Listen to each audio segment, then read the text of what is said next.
Ćao, ja sam Nikola iz Zemljana Bukipasi edukacije vlasnika i danas sa vama hoću da pričamo o jednoj grešci koju često radite sa vašim štencima, a to je da im dozvoljavate da se igraju sa vašim prstima i da ih žvaću.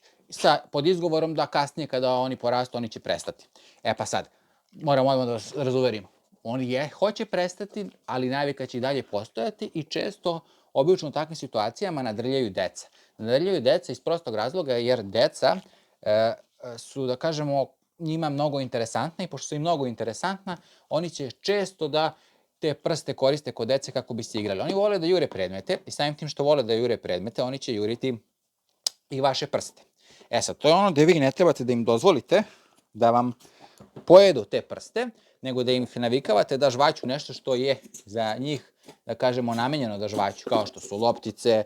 Ono što izbjegavate kad imate štene jeste da im dajete ovako teniske loptice. Zašto? Zato što će prvo da nastrada ovo čime je teniska loptica obložena i onda imate problem. Da ne bi imali problem, onda im obezbedite loptice kakve jesu za žvakanje. Imate kao i ovih 5 čula loptice koje možete da koristite za te stvari i razne druge, da kažemo, kongove loptice koje možete da koristite opet za te stvari da im budu interesantne, a da ne pojedu tkaninu i da ne gutaju tu tkaninu, nego da žvaću plastiku i da ima neku svrhu ta loptica. Psi jesu žvakači, kao što smo nekoliko puta pominjali, i ne trebamo da izignorišemo tu njihovu potrebu. Treba da im dozvolimo da žvaću što više.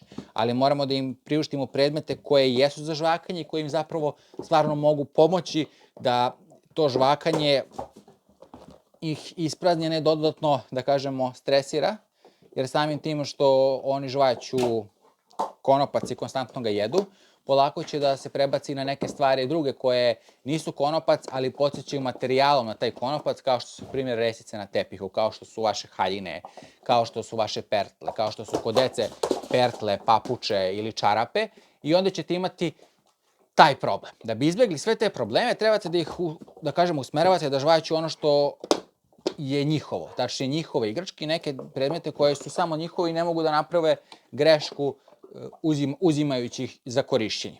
Gledajte da vaši psi, pre svega dok su šenci, zadovoljite im potrebu za ovim žvakanjem i da samim tim što im zadovoljite potrebu za ovim žvakanjem, pomognete im da što pre promene zubiće. Jer to je jedan od razloga zašto oni baš sve žvaću. Sledeći razlog zašto sve žvaću jeste što upoznaju svet oko sebe. Svet oko sebe upoznaju, pošto nemaju ruke, tako što sve živo ubace u usta i kako ubace u usta, onda procene da li je to što su ubacili u usta za žvakanje, da li je možda za lizanje, da li to treba još nešto da se lupa sa šapom da bi ispao, na primjer, kao ova interaktivna igračkica koja može se lupa sa šapama i kako se lupa sa šapama, kroz ovu rupu ispadaju granule koje ste vi stavili i tako dobije. Tako pas istražuje svet oko sebe kako ta igračka služi. E sad, neki radoznali psi treba malo više vremena da provale kako se ova igračka koristi, dok drugi psi to bez problema provale kako se koristi. Tako da vašem psu treba da obezbedite stvari koje jesu za žvakanje, a ne da im to žvakanje uskraćujete i da im ne dozvoljavate. Da, oni treba da žvaću, ali treba da žvaću predmete koji jesu za žvakanje. Tako da nemoj da izignorišeš žvakanje kod tvog psa, ali isto tako nemoj da dozvoljavaš da tvoj pas žvaće tvoje prste, jer tvoji prsti nisu igračke. Čim tvoj pas i malo pipne tvoje prste, prestani sa tom igrom i jednostavno ono što možeš da uriš, daj mu ono što jeste za žvakanje. Ako tvoj pas kod tvog deteta mnogo juri njegove prste i ne dozvoljava mu da mrdne ni jedne sekunde, kao što Ljubica ne dozvoljava da mrdneš od nje ni jedne sekunde i non stop te napada, da se mazi, isto tako ti tvom štenetu imaj 2 igračkice i igraj se s jednom. Ako to štene odnese jednu igračkicu, bap, druga ruka s drugom igračkicom, nastavljaš da se igraš i samim tim onemogućavaš grešku kod tvog šteneta da tvoje štene juri tvoje prste. Ono što navikavaš tvoje štene da radi, isto tako će se ponašati i sa tvojom decom, ako imaš decu u porodici. I jurit će prste, samo što njih može čak i da zaboli, a to ne želimo. Tako da, obrati pažnju šta uslovljavaš svoje štene, uslovljavaj ga uvek pametno, hajde tako da se izrazimo, da svoju žvakačku prirodu ispolje na najbolji mogući način i da što pre promeni te zubiće i nemoj da mu i onemogućuješ. Daj mu stvari za žvakanje, ali izaberi prave stvari za žvakanje. Ja sam bio Nikola, ako vam se sviđa ovaj klip i ako vam je bio koristan, lajkujte ga, podelite ga s vašim prijateljima.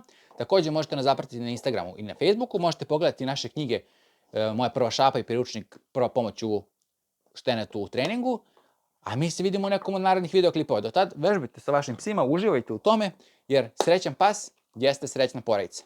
Ćao! Bip, bip, bip, bip. Eto, bravo.